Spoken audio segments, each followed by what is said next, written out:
정직한 보험 전문가들이 고객을 편에서 꼼꼼하게 여러분들의 보험을 챙겨드리는 마이보험 체크를 운영하고 있는 석인호라고 합니다. 네, 김은정입니다. 안녕하세요. 오늘은 보장성 보험을 준비하는 올바른 순서에 대해서 한번 이야기해 보도록 하겠습니다.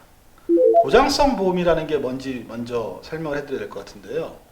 보험을 보장성 보험하고 또 어떤 거로 나눌 수 있을까요? 저축형 보험으로 이렇게 나눌 수 있고요. 보장성 보험을 이제 내가 보장을 받기 위해서 가입하는 보험을 보장성 보험이라고 하고, 흔히 암보험이나 실비보험이나 수술비 보험이나 이런 부분을 다 보장성 보험이라고 생각하시면 되겠습니다. 건강의 위험을 대비한다든가 사망을 대비한다든가 이런 부분들로 준비하는 이런 것들이 보장성 보험이고요. 대표적으로 가장 중요하고 이 보험을 가입해서 실제로 청구를 제일 많이 하고 하는 가입의 1순위가 되는 것들이 실손 의료비 보험이겠죠? 네, 본인의 자산이나 경제적인 상황에 맞춰서 리모델링을 하시는 게 중요한데, 이제 그때 어떤 게 먼저 가입해야 되는지 우선 순위를 나열해 놓고 하나씩 따져보면서 가입하시는 게 중요할 것 같고요. 거의 보상의 대부분을 이루는 게 이제 실비보험이 무조건 1순위라고 할 수 있겠습니다. 그러니까 저희들한테 보험 증권들을 쭉 내가 이런 보험 가입돼 있습니다 이렇게 좀 분석을 해주세요. 어떤 게 모자란지 과한지 이러고서 만약에 보내주시면 제일 먼저 실손 의료비 보험이 있는가부터 먼저 챙겨봅니다. 그게 없으면 다른 거 많이 준비하셨어도 뭔가 좀 모자란 상품이거든요. 이렇게 균형이 밸런스가 잘 맞지 않는 상태로 구성이 되는 거니까 실손 의료비 보험이 먼저 들어가 있는지를 확인을 해봅니다. 근데 이 실손 의료비 보험은 네. 무조건 그냥 갱신형으로 가입되는 거죠? 네, 지금 실비보험은 전체 보험사 공통의 보장 내용과 보장의 범위와 한도 같은 건 다 공통사항이라 어느 보험사에 가도 보장 내용은 동일하고요. 그 다음에 갱신형도 어디는 비갱신이고 어디는 갱신이고의 구분 없이 그냥 모든 상품이 갱신형 1년 갱신의 실비로 지금 구성이 되어 있습니다. 그런데 요즘 거는 매년 이제 보험료가 갱신이 네. 되고 보험의 내용 자체는 15년에 한 번씩 다시 한번 이제 보장 내용이 보장 내용이 바뀔 네, 수 있고 주기, 이런 변경 주기가 네, 15년입니다. 실비가 가입이 돼 있다면 그 다음 순서로 준비해야 될 것이 진단비라고 할 수 있겠습니다. 그렇죠. 진단비는 내가 어떤 질병에 걸렸다고서 의사의 진단을 받으면 그걸로 뭐 입원을 하시든 수술을 하시든 이런 거는 별개의 문제고, 일단 그 병 때문에 파생할 수 있는 여러 가지 위험을 대비하기 위해서 금액을 딱 정해서 뭐 예를 들면 1,000만 원, 1,000만 원, 2,000만 원, 2,000만 원을 딱 드립니다. 이렇게 돼 있는 그런 보험을 진단비 보험이라고 합니다. 어떤 질병에 주로 진단비가 많이 있죠? 저희가 이제 진단비 중에서도 뭐 어떤 많은 질환에 대한 진단비가 다 되는 건 아니고요. 많이 걸리는 이런 질병 순서대로. 3대 질환. 네, 그래서 암 진단비는 가입을 했다고 다가 아니라 얼마나 가입돼 있는지, 그 다음에 최소 7천에서 1억, 많게는 많이 가입하시는 분은 2억까지 준비하시는 분도 계셔서 암 진단비를 많이 가입했느냐. 그 다음에 이제 두 번째 진단비는 뇌혈관과 심혈관 진단비고요. 뇌혈관이랑 심혈관은 지금 리모델링을 하시려고 하는 이유 중에 거의 첫 번째 문의를 주시는 진단비예요. 뇌혈관과 심혈관을 왜 지금 리모델링을 해야 되냐면, 지금 시점에서 뇌혈관, 심혈관의 범위가 더 넓어졌기 때문에 예전에 가입되어 있는 뇌출혈이라던가 아예 심근경색만 보상되는 그런 상품만 가입되어 있다면, 협심증이나 뇌혈관의 협착까지 보상하는 뇌혈관 진단비와 심혈관 진단비가 있는지 없는지를 체크하시고 가입을 하시는 게 우선순위가 되겠습니다. 그렇죠. 그러니까 암보험은 보장 금액 자체가 예전에 너무 좀 적게 돼 있다면 좀 보장 금액을 늘리는 거에 대한 거를 관점으로 해서 보시고, 네. 그다음에 물론 이제 보장의 범위도 암보험도 어떤 거는 뭐 일반으로 보느냐 소액암으로 보느냐 이런 것들도 중요하지만, 첫 번째로 볼 거는 금액에 대한 걸 넉넉하게 준비하셨냐 이런 부분이 될 거고, 두 번째 심장이나 뇌혈관에 대한 부분은 네. 예전에는 심장질환 중에서도 좀 중한 부분만 보장을 해줬었고, 혈관계 질환도 좀 중요하고 위급한 부분만 보장을 해줬다면, 요즘은 좀 보장 범위가 좀 넓어졌으니까 보장의 범위가 넓어졌는가에 대한 것들을 보는 거로 포인트를 잡고서 그 보험을 한번 살펴보는 것이 좋습니다. 네, 뇌혈관, 심혈관 한 가지 더 포인트를 짚어드리면, 뇌를 둘러싸고 있는 혈관이고요. 그 다음에 심혈관이라고 하는 의미는 심장에 문제가 생겨서 보상을 받는 진단비가 아니고, 심장을 둘러싸고 있는 혈관이 혈액을 공급해주는 혈관의 문제로 인해서 생기는 부분의 질병이에요. 혈관이 막혀서 생기는 가슴 답답함, 아니면 뇌에 피를 공급해주는 혈액의 공급이 잘 안 돼서 혈관이 막히는 부분으로 인한 두통이나 어지러움증, 그런 부분으로 생기는 뇌혈관 진단비가 이제 우선 순위가 되겠고, 지금은 건강검진의 기술이 너무 좋아져서 예전에 가입한 뇌출혈의 범위까지 가기 전에 모든 게 다 진단이 되고 치료를 받기 때문에 옛날에 가입한 뇌출혈이나 그다음에 뇌졸중보다는 그 전 단계로 지급받을 수 있는 뇌혈관 진단비와 심혈관 진단비를 필히 준비하셔야겠습니다. 나는 뭐 심장이나 뇌에 대한 것도 보장이 돼 있어 이렇게 생각을 하고 계셨지만 실제로 증권을 놓고서 보면 뇌혈관 질환으로 인해서 진단을 받고 치료가 끝났는데도 불구하고 후유장애가 얼마만큼 남아야 보상이 나간다, 이런 식으로 돼 있는, 특약으로 돼 있는 보험을 가입하신 분들도 있어요. 나는 뭐 뇌에 대한 것도 보장받고 있어라고 생각을 하실지 모르겠지만 실제 내용을 보면 그렇지 않은 부분이 있는 거죠. 그래서 범위가 중요한 거죠. 그래서 그런 범위를 네. 좀 더 넓혀서 가입할 수 있도록 도와드리고 있습니다. 그리고 1번 실비, 2번 진단비가 제대로 가입이 되어 있는 상태에서 여력이 된다면, 모든 리모델링에서 제일 중요한 게 여력이 안 되는데 더 좋다고 무조건 넣어야 되는 건 절대 아니기 때문에. 그렇죠. 리모델링 자체는 보험료를 가급적이면 내가 낼 수 있는 수준으로 딱 맞춰놓고 그 다음에 보장이 좀 잘 될 수 있게 하는, 이 두 가지를 다 충족시켜야 되는데 돈이 너무 많이 들어서 내가 낼 수 없는데 그거 뭐 이거 좋으니까 무조건 그렇죠. 넣으세요 이렇게 얘기할 수 없는 거죠. 네, 그거는 완전히 잘못된 리모델링이고, 그래서 1번은 실비가 있느냐, 그 다음에 2번은 암 진단비가 많이 있느냐, 그 다음에 뇌혈관 진단비, 허혈성 심장질환이 제대로 가입이 되어 있느냐, 범위가 여기까지 확인이 됐다면 그 다음 순서로 준비하셔야 될 거는 저희가 수술비라고 할 수 있겠습니다. 수술비 상당히 좀 등한시하는 설계사분들도 계시더라고요. 굳이 무슨 수술비를 그렇게 넣을 필요가 있느냐, 진단비 많이 넣으면 거기서 다 파상해서 다 나온다 이렇게 얘기를 하는 사람들도 있는데요. 큰 차이점이 하나 있습니다. 진단비는 한 번 나옵니다. 수술비는 그 질병으로 첫 번째 수술했을 때 돈 나오고, 또 나중에 재발해서 다시 또 수술한다 그러면 수술비 또 나옵니다. 세 번째 수술하도 또 나옵니다. 다른 질병들도 마찬가지죠. 진단비를 받으면 진단비는 진단비로 끝나는 거고요. 수술비는 수술할 때마다 나오는 거니까 수술비에 대한 담보들, 그런 특약들을 잘 가지고 있는 것이 상당히 중요합니다. 네, 그래서 저희가 자잘하게 지급되는 수술비를 뭐 다 꼭 넣어라의 의미보다도 이제 크게 지급할 수 있는 뇌혈관이나 심혈관에 대한 진단비는 보험회사에서 많이 가입을 안 해주는데 수술비가 많이 드는 질환이니 그런 진단비 정도는 꼭 필수로 준비하셔야겠습니다. 굳이 뭐 필요 있겠어, 다른 거로 충당하겠다 이렇게 생각하지 마시고 수술비는 꼭 넣어주시는 게 좋습니다. 가성비도 좋습니다. 진단비를 받을 수 있게 하기 위해서 내는 보험료에 대비해서 수술비에 관련되어 있는 보험금을 받아낼 수 있게 만들어내는, 내가 내는 보험료는 더 저렴합니다. 네, 그래서 여기까지 수술비까지 정비를 하셨다면 그 다음 순서로 준비하셔야 될 거는 질병과 상해로 인한 후유장애 보험 보상입니다. 후유장애 중요하죠. 특히 80%, 50% 이상의 후유장애에 대해서만 보상하는 것 말고 3% 이상 후유장애를 보장하는 그런 보험들, 상품들이 있습니다. 그거 가입하면 상당히 좋습니다. 네, 상해 후유장애는 저희가 손해사정인들이 굉장히 많이 가입해 놓는 보장으로 유명하고요.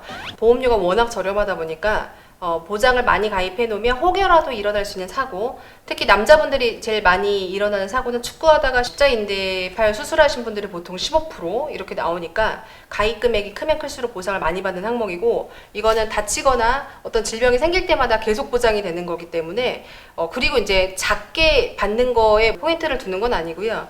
혹시라도 후유장애가 생겨서 계속 누워있는 상태가 됐을 때는 암이라던가 이런 실비라던가 이런 부분으로 케어가 안 되는 부분에 대한 장애가 분명히 있기 때문에 상해 후유장애와 질병 후유장애도 필수라고 할 수 있겠습니다. 예전에는 3% 이상짜리를 취급하는 회사들이 많지는 않았었어요. 근데 요즘에는 많아졌죠. 대부분의 네. 손해보험 회사들이 대부분 다 가지고 있습니다. 그래서 가입 금액은 많이 안 해줘서 조금씩밖에 가입은 안 되긴 하는데, 후유장애를 3%부터 지급하는 회사는 생명사까지 굉장히 넓어졌고요.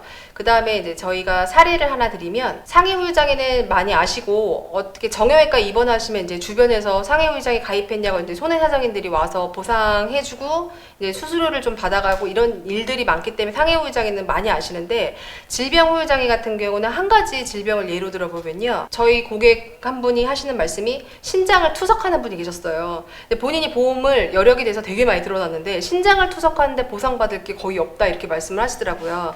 그래서 자녀분들 보험에 질병 후유장애를 굉장히 많이 넣어줬는데, 이제 그 이유는 신장을 투석하는 부분은 매일매일 통원으로 가서 신장을 투석하고 다시 돌아오고 이런 질환이거든요. 혈액을 이렇게 다시 바꿔주는 작업을 하는 질병인데 그 질병으로 인해서 어디서 보상을 받을 수 있을지를 한번 보험 내용에서 쭉 보시면 암도 아니죠. 그 다음에 뭐 뇌혈관, 심혈관도 아니라 받을 진단비는 전혀 없고요.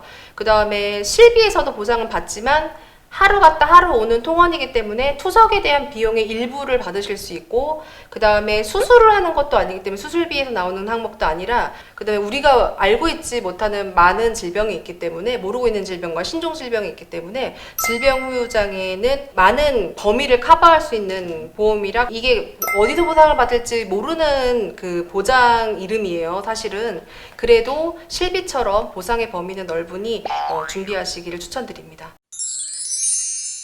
뭐 안전하게 대비를 할 수도 있겠지만 이 정도면 어느 정도 됐다고 보고요. 그 다음에 또 준비를 할 만한 것들이 있다면 어떤 게 있을까요? 네, 운전자 보험이랑 상해 보험이 있는데요. 상해 보험을 별도로 가입하기보다는 운전자 보험이나 아니면 실비나 통합보험을 가입할 때 예전에 거기에 이제 상해가 부분적으로 들어가 있으니까 별도로 상해 보험은 하실 필요 없지만 운전자 보험은 하셔야 됩니다. 그렇죠. 옛날에는 상해보험도 많이 가입했어요. 지금도 고위험군의 직업을 가지고 계신 분들은 상해보험을 다른 통합보험을 가입하실 때에 상해보험 담보를 좀 넣어놓으시는 게 좋고요. 자동차 운전하다 보면 사고 날 수 있습니다.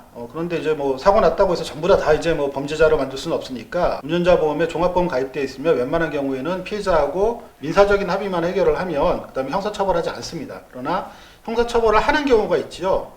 피해자가 사망하거나 중상해를 당했거나 아니면 법률에서 정하고 있는 12대 중과실을 범했거나 뺑소니를 했다거나 이런 경우에는 무조건 형사처벌로 갑니다.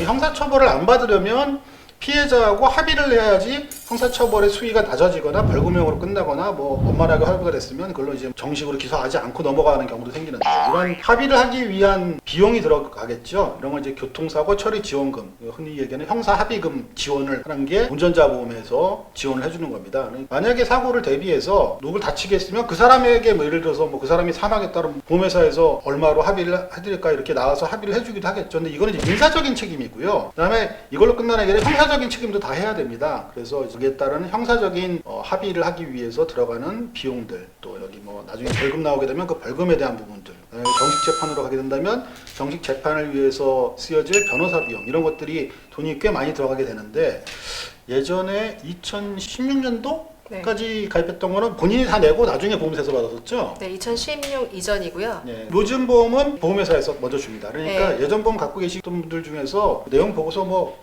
아주 괜찮으면 갖고 계셔도 되고요. 민식이법 때문에 벌금이 3천만 원으로 올라갔으니까 벌금을 좀 더 올려하는 특약을 추가할 수 있으면 추가하셔도 되는데 그냥 새로 갈아타시는 것도 나쁘지 않습니다. 네.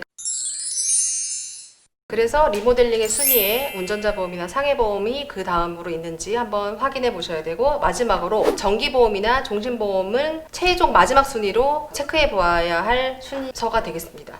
근데 이제 어떤 분들한테는 사망보험이 상당히 중요할 수도 있습니다. 그러니까 특히 그 어린 자녀를 두신 가장의 경우에는 내가 갑자기 무슨 문제가 생겨서 이 가족을 부양할 수 없는 상태가 된다. 특히 이제 사망을 하게 된다 그랬을 때 남겨진 가족들을 위해서 궁핍하고 공경에 처하지 않게 하기 위해서 다만 사망보험을 얼마라도 좀 남겨놔야지 애가 학교 다니는데 좀 덜 불편할 거고 뭐 갑자기 알바 뛰느라고 공부 제대로 못하고 집안생활 어려워지고 이러는 것들에 대한 거는 좀 대비할 수 있게 만들어줘야겠다 이렇게 생각하시는 걸 중요하게 생각하시는 분들은 이게 순서가 더 위로 올라갈 수도 있는 겁니다. 각자의 생각에 따라서 준비를 하시면 좋겠습니다. 네, 오늘은 리모델링 하는 순서의 우선순위, 보험을 준비할 때 어떤 게 먼저 필요한지를 알아봤는데 저희가 이제 상담을 하다 보면 실비만 가입하고 종신보험만 가입하고 거의 계약이 없다던가 이제 보장이 없다던가 이런 분들이 많아서 이제 우선순위 자체에 내가 죽었을 때 보상받는 게 먼저냐 살았을 때 보상받는 게 먼저냐 이제 이것이 가장 중요한 포인트가 되겠고요. 거의 다 사망했을 때의 대비가 먼저가 아니고 웬만한 분들은 사망하기 전에 이제 살아있을 때의 문제를 더 먼저 보상하는 게 보험의 의미겠죠. 그래서 저희가 리모델링 할 때 이 순서대로 실비가 있는지, 진단비가 제대로 많이 보장이 넓게 가입이 돼 있는지, 그 다음에 질병이나 상해 후유장애 진단을 받아서 장애가 많이 남았을 때 문제가 없도록 커버할 수 있는지, 그 다음에 사고를 냈을 때 운전자 보험에서 커버를 받을 수 있는지, 마지막으로 아기가 어린 집 또는 돌연사나 이렇게 주변에 사망을 급작스럽게 하시는 경우를 보는 분들은 또 사망보험금을 좋아하시더라고요. 그래서 그런 순서대로 준비를 추천을 드리고 있고, 요 순서대로 저희가 기준하에 리모델링을 체크해 드리고 있습니다. 여기 뭐 몇 가지 뭐 추가하자면 혹시 여기에 뭐 일상생활 배상 책임이 빠졌는가 이런 것들도 저희는 이제 늘 확인을 해드리고요. 또 이런 내용들을 쭉 보고서 노후 준비가 되어 있지 않아서 좀 힘든 것들도 있다라고 말씀하시면 이제 연금보험 같은 거, 그건 이제 보장성은 아니고 저축형이지만 그런 것도 같이 상담을 해드리고 있습니다. 보험 가입하고 있는 것들을 이렇게 내가 어떻게 보험을 가입이 되어 있는지 정확히 잘 모르시면요, 저한테 연락 주셔서 내가 이렇게 보험 가입되어 있는데 내가 보장이 잘 준비가 되어 있느냐 한번 물어보시고요. 저희 상담 오시면 무조건 뭘 가입하세요 이렇게 막 강요하고 그러지 않습니다. 어떤 상태인지 정확하게 알려드립니다. 뭐가 필요하시고 또 고객님의 성향이 어떠신지 또 상황이 어떠신지에 따라서 이런 것들이 필요할 거라고 조언을 해드립니다. 판단을 해보시고 우리한테 가입할 게 있으면 가입해 주시면 되고, 만족스럽게 잘 가입되어 있는 상태면 잘 유지하시면 되고, 필요하신 상담을 마치시고 나서 상담 잘 받았습니다, 이제 됐습니다 라고 하면 저희가 또 뭐 연락해서 막 하세요 뭐 이렇게는 안 하니까 편안하게 한번 전화 주시기 바랍니다. 고맙습니다. 구독, 좋아요, 알림 설정해 주시면 더 좋은 콘텐츠 만드는 데 큰 힘이 됩니다. 주변에도 많이 알려주세요.